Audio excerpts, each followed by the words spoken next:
Do you know what's going on here? And this is the case with many things in our society. Is there's this concept of perceived legitimacy, and I think this is what these universities are still running on. Some of them rightfully so, right? But many times it's all smoke and mirrors and fumes. It's branding, right? So why should why does somebody say, if someone says, oh, I work in this legal office and I make 80 grand, people look at that one way, and a plumber who's making 120 grand, you look at it a different way, or an electrician or a mechanic or something, right?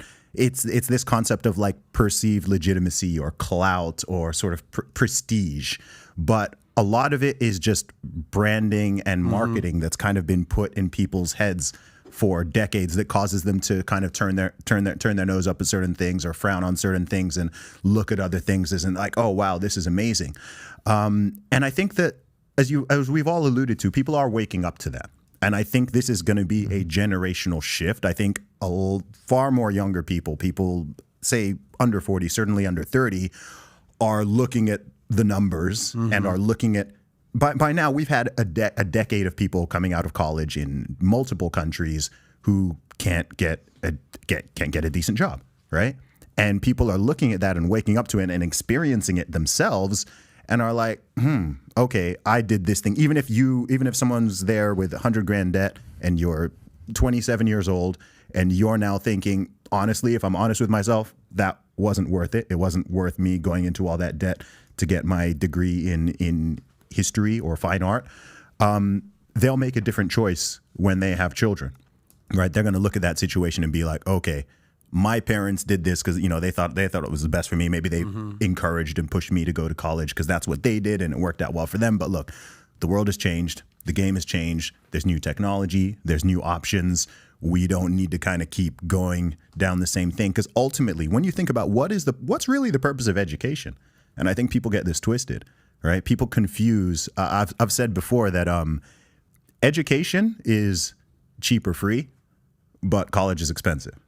People conflate college and education. They're not the same thing. You can be highly, highly educated, very, very knowledgeable, and not have a university degree. You can have a university degree and be very ignorant and naive and not very intelligent. Yeah, I don't know how many people go to college because they want to get smarter. No, it's a return on your investment to have a career and jobs where you can make money. That's it. Yeah, but it's not even really that practically, right? For so many companies, again, the legacy companies, the college degree is just a filter. It's a filter. And I think a lot of those big companies, especially the big tech companies, are no longer demanding that you have a college degree. This is what I'm talking about. Yeah. So they're waking up and going, okay, actually, what do we want to know that you can do the job and do the job well. Maybe 20 years ago, a degree was a very good sign of that. Now, for whatever reason, it's not. We want to know, have you got the skills? Yeah. And so I think there's a disruption that's happening. I think we're in the early phases of it. We've seen it in all of these other sectors just over the last few decades. And I think that the same is going to happen with education. And I think once that perceived legitimacy switches from just being, you have to go to this college or that college, and it just becomes, okay, there's these other options and there's these other ways, and we respect that, and that's valid and that's legitimate, and we don't frown upon that. Then I think the whole game is going to change. I think it's already happening. And I think it'll also cause the colleges to have to respond and react to that, because if they want to keep attracting and getting students, they're going to need to step up their game. They're going to realize, okay, we can't keep charging people 20 grand a year to learn some nonsense that they're not going to get any real value from, because they're starting to get hip to the game. Yeah, it's happening as below the surface. Pat and I are both very passionate about education. I mean, at the core, my alter ego, the BizDoc, is a teacher. That's me. And I look around it. I went to state school, Cal State Northridge, because that's what I could afford. No scholarships, no athletic ability. That's what I could afford. And I did pretty well, because I was a smart kid. I learned some things. I studied business administration, marketing, so the finance was valuable. Certain things were valuable. They made me take some general ed courses, geology and stuff, because I needed science credit. I don't think that was valuable. I think it was profitable for the school. Sure. I don't know that Prerequisites. You're required to take these classes before you can start doing your major. Bullshit. What Pat and I did, we went to a conference, and GSV puts on an education conference, and we went and saw there are lights shining out there, and I don't want to hold any up, but we listened GSP. to You got to clarify. GSP is not George St. Pierre. This is a GSV. Yes, Yeah, this is the one where Betsy DeVos that was getting protesting outside. Correct. Yeah. It was ASU GSV Summit on Education, but really it was a showcase of some really clever companies. One was out there, 2U, and because we were both very impressed with this guy, Chip Posek, who come out there and said, hey, I'm going to make technical education available for the masses without the debt overhang, so you can go learn how to code and to be a computer science engineer, and then go get yourself a job in an industry that had a shortage. And so they'd love you to get skills in 2.5 years and be available. They wouldn't, rather than waiting for you to go through MIT or Caltech for 4 years. And so there, I think, are lights shining there. And also, I think people need to pay attention to two things. Online education in the United States, a lot of colleges and universities are just waking up to it. Yes. If you look at ads on TV, like ESPN and stuff, you'll see Southern New Hampshire University, Grand Canyon University, you know the ones I'm talking about. Of course. You don't see Cornell advertising. Phoenix University. Well, University of Phoenix had another problem, and it's a shadow of what it was, and I don't think it's really doing it right. But the ones I'm just talking about, they are effectively educating people distant from their homes, while Cornell is like, we would never do that. Why? Because it's not the economic model that Cornell wants to keep. But are those online universities actually worth it? Because I don't know how many people go to those universities because they want a degree in something or a major education. It's just like, I got to get a fucking degree. Let me just do it online. All right, cool. Bang it out. Boom. Southern New Hampshire. Well, that's part of the thing that is slowly moving, is you're slowly seeing things move, or corporate America is not using it. You were so correct. He called it the filtering mechanism. That's exactly what it is. It's a filtering mechanism. Okay, you have a degree, and from where did you get the degree? Filtering mechanism. From Southern New Hampshire University. No, I'm going to another level, right? I don't care where someone got an education as long as they can show me what they did. Yeah. You know, we hired a business analyst. I didn't care where he got his education as long as he could show me what he did. He was a smart guy. We trained him, and he brought raw materials and worked out great for us.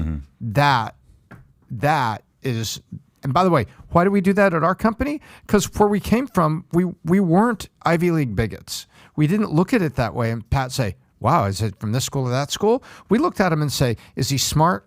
Clever, clever, two different things, right? Is he dedicated? Is he focused? Is he teachable? Is he personable? We looked at all these things and said, okay, he's bringing raw materials and he already knows how to do this and this. We're going to show him the rest. Yep. And guess what? The guy had a really good run with us. Another thing that's so major is, because when I think of education in general, both school and university level, because a lot of this stuff can filter down to schools as well, is I think, okay, what are the things that no matter, if you're an adult, you're going to have to deal with these things, right? No matter what you choose to do, how you live your life, there's certain things that we all have to deal with. That's why I brought up health and nutrition, right? We all have a body. We all eat food multiple times per day, and we've got one body that we need to take care of, right? So to me, it's ludicrous that someone can go through a multi-decade education process and you don't learn at least the basics of taking care of your body. That's insane, right? Money. We all deal with money. Whatever job you do, however you live your life, whether you stay single, you get married, you have children, you're going to have to deal with money. You're going to have to deal with money and with finances. Gaping hole. Like that's not even a subject. How's that not a school subject? Right? This is where I start thinking everything is a psyop, This because is a I'm huge like, that societal can't be benefit. That's where I think it can't be accidental, right? They want people to be stupid about these things. So you're going to have to deal with those things. Of course, communication, right? And not what to think, but how to think, right? Like being able, not everyone has the skills to have this type of conversation. They haven't learned how to communicate, how to listen, not just how to talk and how to read and how to write and how to understand, but how to just sit down and listen to another person and, control your emotions and, know when to, all of these things are really important skills. And as we all know, as entrepreneurs and people who do what we do, so much of it isn't just the hard math and hard science and it's like, cool, like those are important in certain ways, but it's, can you relate to people? Can you communicate? Can you get an idea across? Can you influence people? Can you persuade people? all of that stuff. And I think we have that. I think we have that at universities. I just don't know if you know, some do it better than others. I think that is taking place. And a part of that, like, look, let's not get it twisted.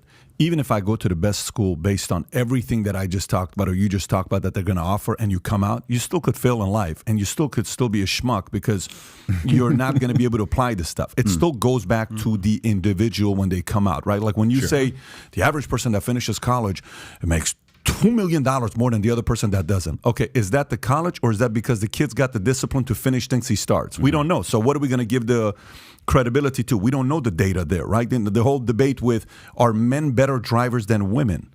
You know, a guy was showing me one of the Tate's videos about a guy's questioning him saying, hey, are women better drivers than men? And I'm sitting there saying, this guy's actually making the argument and he's serious about it. He says, well, yeah, women are better drivers than men according to data. Data sometimes lies. What do you mean by that? First of all, okay, so let's talk about a couple different things when it comes down to why insurance is cheaper for women than it is for men. Number one, who in their lifetime drives more miles, men or women? Men. Who drives more miles? Is it even a question? Well, if you're going to include truckers, then Not this man, but I'm saying like most men. Nobody's Ubered more than me around here. Most men drive more miles than women do. Okay, second statistics. If we were to take the average speed men go versus the average speed women go, how many more miles per hour do you think men go than women? Probably 10. I was going to say 10 miles, right? Okay, if you're going 10 miles faster than women do, the chance of you getting into an accident, it's probably, if it's 50 miles, 20% higher of you killing yourself in car accidents. Okay, I totally get that. But does it mean women are better drivers than men? No, but sometimes data is so misleading, like $2 million more. Who calculated it? How did they calculate it? What are the factors? What are the things that we're not giving? Are we giving way too much credit to the actual college education and not enough to the individual? Are we giving credit to the upbringing of the parent? There's so many different factors, but it's easy to always just give the credit to who? Well, it's because the colleges. There's way more factors to it than just colleges.